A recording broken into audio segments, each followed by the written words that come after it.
बिहार में महागठबंधन की सरकार बन चुकी है और जिस दिन से ये महागठबंधन की सरकार बनी है, भाजपा विपक्ष में गई है। लगातार भाजपा अपने पार्टी कार्यालय में प्रेस कॉन्फ्रेंस कर रही है।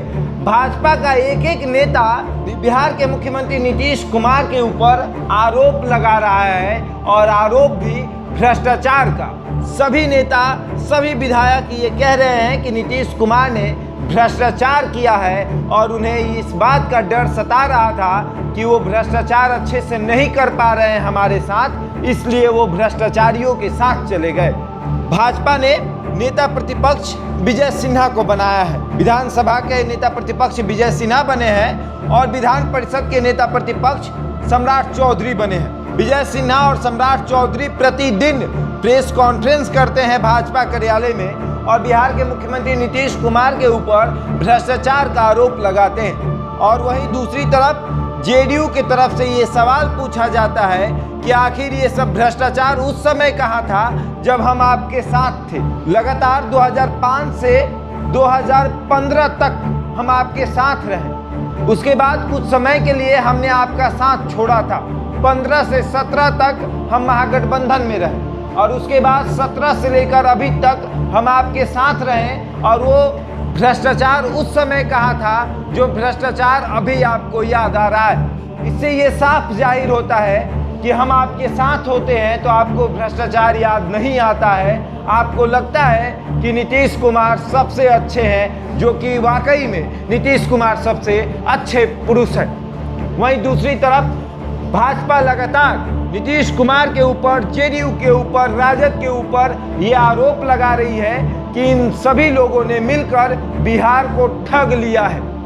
क्योंकि जिस तरीके से तेजस्वी यादव ने लगातार ये कहा था कि अपने कैबिनेट की बैठक में पहली कलम से 10 लाख नौकरी देंगे, तो सरकार बने हुए लगभग 20 दिन हो गए हैं, नौकरी क्यों नहीं मिल रही है युवाओं को। नौकरी के बदले लाठियां दिलवा रहे हैं तेजस्वी यादव, लाठियों से पिटवा रहे हैं युवाओं को तेजस्वी यादव।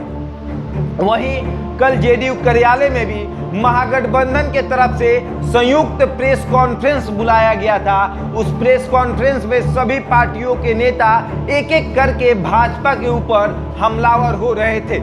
यहां तक कि कांग्रेस प्रवक्ता राजेश राठौर ने ये तक कह दिया कि जिस नेता के गले में भाजपा का पट्टा रहता है उस पर सीबीआई और ईडी की नजर नहीं रहती है। वहीं दूसरी तरफ मनोज झा, जो राजद के बड़े नेता हैं, उन्होंने भी कहा कि जब से महागठबंधन की सरकार बनी है, ये ईडी और सीबीआई का छापा बिहार में राजद के नेताओं पर पड़ने लगा है। मानो ऐसा कि ईडी और सीबीआई बिहार में ही बस गया है। तो हम उस ईडी और सीबीआई को न्योता देते हैं कि हमारे पार्टी कार्यालय में आइए और अपना कार्यालय, अपना ऑफिस खोल लीजिए, क्योंकि बार बार दिल्ली से आप आते हैं तो आपको तकलीफ होती होगी। बिहार में ही रहिए, छापा मारते रहिए, मिलेगा कुछ नहीं। लेकिन भाजपा के नेता लगातार ये कह रहे हैं कि अभी तो शुरुआत है, आगे आगे देखिए होता क्या है। तो क्या वाकई में भाजपा के नेता जिस तरीके से प्रेस कॉन्फ्रेंस कर रहे हैं, क्या महागठबंधन की सरकार को गिरा देंगे? ये भी बड़ा सवाल है, क्योंकि 15 में जिस तरीके से नीतीश कुमार महागठबंधन में शामिल हुए थे और उसके बाद सरकार बनाए थे महागठबंधन के साथ, सुशील मोदी लगातार प्रेस कॉन्फ्रेंस कर रहे थे और उसके बाद उन्होंने महागठबंधन की सरकार को गिरा दिया और फिर एनडीए की सरकार बनी और सुशील मोदी उप मुख्यमंत्री बने।